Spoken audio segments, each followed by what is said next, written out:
Nah, kembali kita akan berdialog yang terkait dengan imbas pelambatan ekonomi untuk industri makan dan minuman. Ini tadi seperti Bapak sampaikan, ini bahan baku sebagian besar berasal dari impor, 70%. Lalu apakah ada alternatif lain ya untuk bahan baku ini, untuk impor ini sendiri begitu? Mungkin dengan efisiensi dan inovasi baru begitu yang harus dilakukan pelaku industri makan dan minuman. Upaya kita tentunya kita melakukan substitusi bahan baku ya, dengan salah satu contoh misalnya yang paling konkret. Kemarin terjadi kenaikan harga bahan daging sapi yang sangat tinggi sekali. Otomatis para produsen ini juga mencari alternatif bahan baku lain, mulai dari ayam dan lain-lainnya, ikan. Ya, tapi tidak bisa memang serta-merta seperti itu. Harus dilakukan inovasi produk-produk baru dan lain sebagainya. Yang memang sudah memproduksi ya mereka bisa langsung switching ya.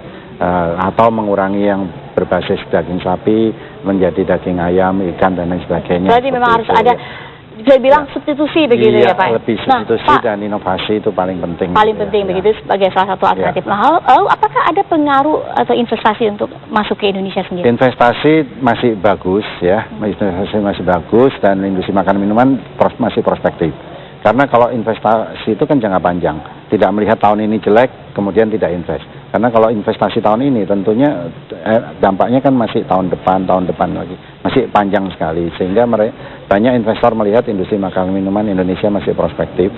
Apalagi menjelang MEA ini nanti 40% pasarnya, populasinya ada di Indonesia.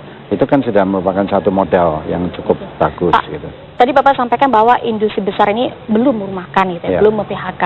Ini sebagai solusi adalah mengurangi jam kerja karyawan. Nah, bagaimana dengan untuk pelaku dari rumah tangga sendiri? Ya, kita harus akui industri rumah tangga itu beberapa sudah mulai mengurangi atau berhenti beroperasi karena mereka ini lebih rentan terhadap modal kerja.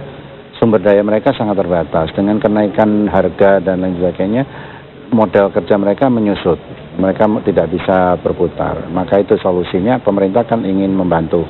Dan tadi juga ada rapat dengan pemerintah ingin bagaimana UKM ini tidak boleh berhenti produksi, harus dibantu. Nah, salah satunya adalah modal dengan bunga murah tentunya. Itu harus dilakukan pemerintah ya, menyiapkan modal dengan ini wajib dilakukan oleh pemerintah untuk membantu mereka. Dengan bunga yang murah begitu ya. Nah, lalu ini pemerintah kan telah menaikkan biaya masuk ya, Pak, untuk terhadap produk impor, termasuk impor makanan ini sendiri kan. Nah, apakah kebijakan ini berdampak positif bagi industri makanan minuman? Ada dampak meskipun belum signifikan, kita harus akui, karena memang tadi selain importnya kecil ya masih ya, sekitar 7% dari total peredaran makanan minuman di Indonesia. Di samping itu juga beberapa industri kan produknya tidak sama dengan yang diimpor gitu ya. Kalau memang yang sama seperti ada biskuit, permen yang impor, tentunya ada dampak kenaikan untuk industri produk-produk dalam negeri gitu ya. Tapi terus terang kita harus akui bahwa sekarang ini agak bias. Apakah dengan kenaikan bea masuk ini kemudian impor turun? Apakah karena memang industri dalam negeri naik atau enggak? Ini karena kita biasanya terkait dengan daya belinya juga gitu, daya belinya juga menurun gitu, daya belinya menurun, sehingga kita belum bisa menganalisa dengan tepat apakah ini dampak dari kebijakan itu tadi gitu. Kalau kita melihat kondisi seperti ini, bagaimana untuk target akhir tahun sendiri, Pak? Ya, target akhir tahun saya masih yakin masih positif untuk industri makanan minuman. Dibanding sektor lain kita masih tetap yakin positif, dan bahkan kita masih yakin lebih tinggi dibandingkan pertumbuhan ekonomi nasional.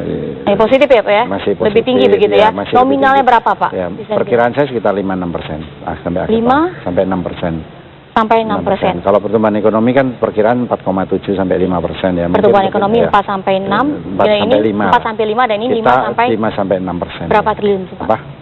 Sekitar 1.050-an ya. 1.050 triliunan kira-kira. 1.050 triliun. Ya, kira-kira seperti itu.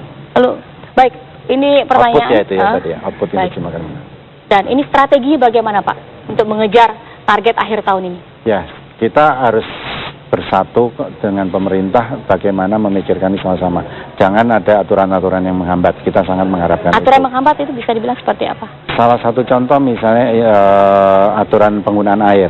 Karena tidak adanya undang-undang sumber daya air sehingga investasi baru belum bisa belum bisa diberikan untuk industri makan minuman yang menggunakan air. Demikian juga beberapa regulasi-regulasi lain, misalnya bahan baku yang saat ini masih import misalnya. Ini menyangkut kepastian usaha. Kita ingin usaha kita jangan diganggu, jangan dihambat-hambat terkait dengan bahan baku yang masih perlu import.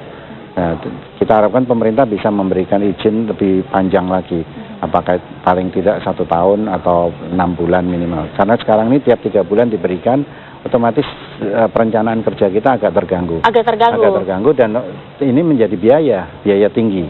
Itu menjadi biaya tinggi karena kita sulit mendapatkan sumber daya yang lebih murah, resources yang lebih murah kita sulit. Belum mengatur logistik kapal dan lain sebagainya.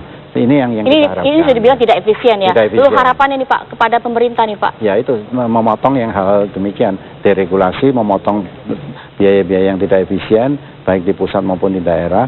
Dan yang lebih penting lagi adalah koordinasi antar kementerian teknis ini harus diperkuat supaya tidak ada tumpang tindih satu sama lain, gitu ya. Banyak dan juga harus dipangkas regulasi yang terlalu panjang. Prosedur-prosedur izin yang terlalu panjang itu harus dipangkas. Ya. Dan selanjutnya? Apa? Selanjutnya? Nah, selanjutnya tentunya industri ini harus fokus memanfaatkan pasar baik dalam negeri dan kita terutama harus juga mengekspansi ke luar negeri. Harus ekspansi ke luar negeri ya. Jadi tidak hanya di dalam negeri saja. Benar. Nah, kita harapkan Pak ya industri makanan minuman yang akan terus tumbuh positif gitu ya Pak dan mencapai di target akhir tahunnya ini sendiri tercapai. Baik. Terima kasih Bapak Adi S. Lukman, Ketua Umum Gabungan Pengusaha Makanan dan